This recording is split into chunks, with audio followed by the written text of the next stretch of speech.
Beberapa waktu lalu banyak yang bertanya kepada saya, kenapa kabinet Dema Uin Araniri hari ini menjadi kabinet Aceh Merdeka.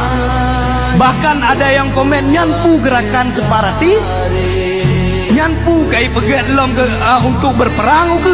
Bukan kawan-kawan, itu yang ingin kita ubah. Hari ini berbicara tentang Aceh Merdeka bukan berbicara tentang pergerakan separatis, tapi apa yang ingin kita merdekakan. Merdeka secara ekonomi, merdeka secara kesehatan, dan merdeka secara pendidikan. Dan itu dimulai dari kampus biru, kampus terakhir benteng daripada rakyat Aceh. Uronyo kawan-kawan, bele tamu dawa so jantung hati rakyat Aceh.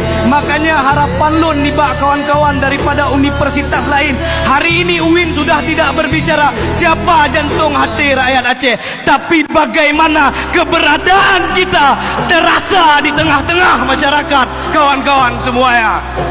Itu yang harus kita tunjukkan, bukan berebut seremonial siapa yang menjadi jantung hati rakyat Aceh. Kenyan, piuh cedera.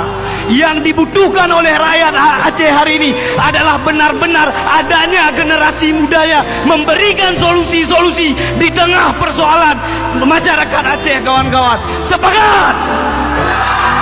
Alhamdulillah menyomenan kawan-kawan.